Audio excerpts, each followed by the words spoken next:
Well, hi everyone. I'm here with Matthew Vickers, the Chief Executive at the Energy Ombudsman. How are you, Matthew? All right, not bad. Coping as far as we can with this. Yeah, how are you doing? How are your family and how's the organisation? Yeah, I mean, we're all fine family-wise. So, I've got two boys, 10-year-old and a 7-year-old. So if we hear screaming and dogs barking and all of that in the background, you'll know something's gone awry. I mean, for us as an organisation, yeah, we're in pretty good shape. I mean, I guess over the last couple of years, we've done lots of work about making sure that we had, laptops and we could work from home and so on. So we went quite early on locking down before of having to. And really, we've been able to keep the service going, just keep things. What is your service for people that sure. might not know, and how's it been impacted? Yeah, so I mean, what the Energy Ombudsman's there to do, we're appointed by Ofgem, and our role is predominantly around consumer protection for residential consumers and also micro businesses. So the way it works is if you've got a complaint, whether that be about a network or whether that be about a retail supplier, you're meant to give them 8 weeks to try and resolve that complaint. Or you reach a point of deadlock where you say, look, we're going to have to agree to disagree. And at either of those points, you can then go and use the Ombudsman. So we're free to use for consumers because effectively the industry picks up the tab through the case fee, and we make legally binding decisions. So effectively we decide, if you want, who's right and who's wrong and what should happen. So you're settling issues between consumers and their suppliers generally? Yeah, we are. I mean, I think the change that we're trying to get to more, though, is we've always been about that individual complaint because that really matters for those people who are raising it. Yeah, sure. But over the last few years, we've tried to make it much more about how do you use the data and insights that we pick up from that to find trends. How might you start to look at this a bit more systemically? How do we start to think about when new things come on, whether it be electric vehicles or heat networks? Because we've got a lot of data and insight on how companies execute, how suppliers are executing, what that's doing for trust. That's obviously going to be a huge thing as we go through the energy transition. And really, yeah, I suppose from a commercial point of view, if companies are listening to what we're doing, there's opportunities for them to improve their customer service and retain their customers. Yeah, sure. The data is incredibly valuable, I'd imagine. Has the data and those insights come into much use when you've been actually helping customers deal with this new situation?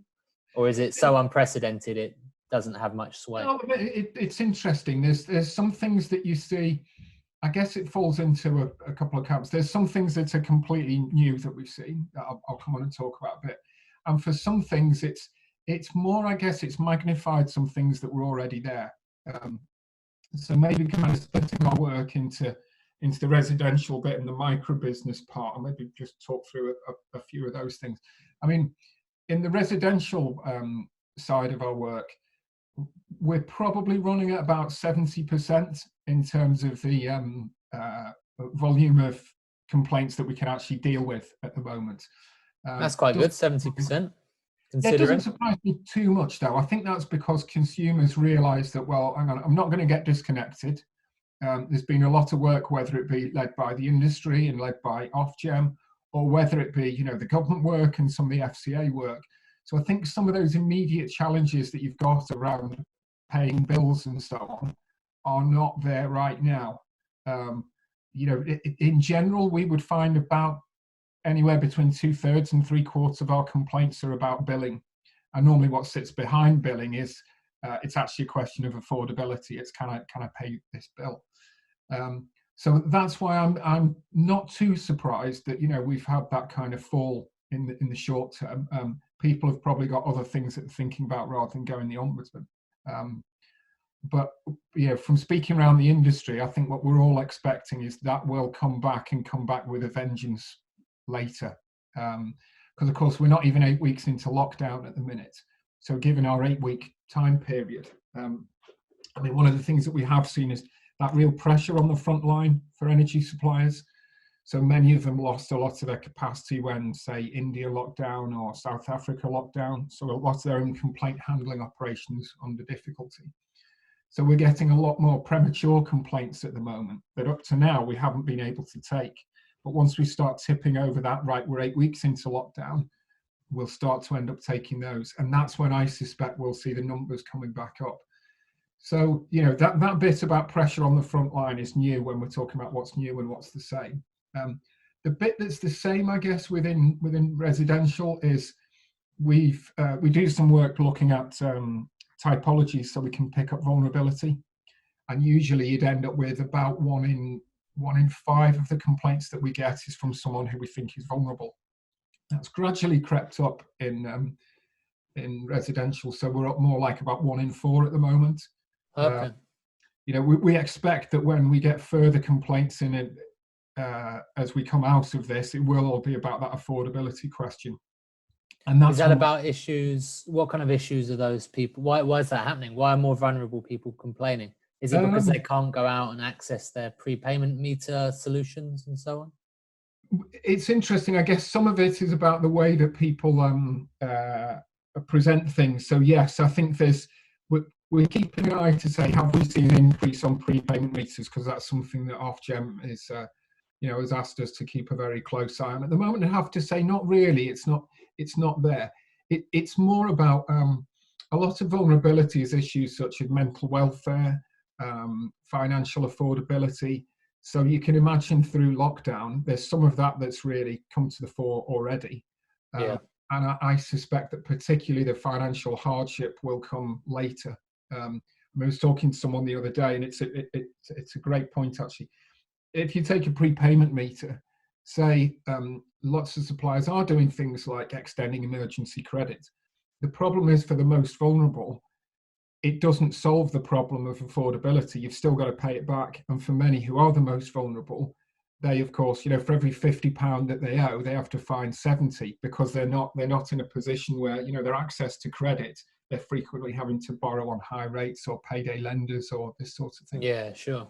So we're all careful of that. We're all looking at what's that going to do. How are you working with the sector to kind of prevent these issues getting worse or to make them better in the long run? Yeah, I mean, that's a lot of where we've been talking about this preventative work that we're doing. So one of the things that we're looking at the moment is speaking to people across the sector so that we can start to make it clear about being aligned about what do we expect a supplier can and can't do. I mean, we were talking to Ofgem as well about this last week, and I think everyone does have to recognise that whatever you think of the sector, this is by any stretch of the imagination, this is a low margin, wafer thin margin, even if there is any sector. And that means that, we can't expect suppliers are going to have to collect that money. So it becomes much more a question of how do suppliers perhaps help the more vulnerable to bridge, to spread some of that out. But you have got some really, really, key issues about, well, what happens if the energy has been used? Who's going to pay for it? And retail is in that position where it kind of sits at the end. I saw Mike Lewis saying it, which I thought was a good line about it. Effectively, they're the debt collector. They're the front end for all of the rest of the chain. So what we're looking at doing is a few things about reaching out to companies to get that alignment about what do we think is fair and what do we think isn't fair, and really starting to engage across the sector. So that people do begin to think through some of these challenges that have always been there and are now being magnified around fuel poverty or affordability are ones that it's going to take all of us to solve. It can't just be put at suppliers and saying, look, this is about, price cap, for example, is not going to solve fuel poverty on its own. It won't. Yeah, well, it'll be interesting to see how the sector changes when the storm passes, as it were. And the dust settles, and we can see what needs to be done so the sector can be more resilient, maybe. I think so. I mean, I think, the signs that I've seen that are positive or that I'd really like us to take advantage of is where it's made people realise about the limits of what any one organisation, ourselves included, can do. And that means that, when you think not just about the challenges of COVID-19, but you look into the future about net zero, a lot of this is about how do we start coming together as a sector, and how do we find the right partnerships, share the right data and insights, start to build a bit more of a consensus around some of the really tricky issues, whether that be, we say, coronavirus recovery, or how do you make a fair transition. And I think in that sense, it's kind of more the change of attitude or mindset or relationships and connections that we build now that will be really valuable in the future as we deal with that. All right, well, I hope so. I look forward to seeing it. And thank you for talking. And we'll catch up after this has passed to talk more about net zero. All right, great stuff. Thanks a All lot. right, thank you very much.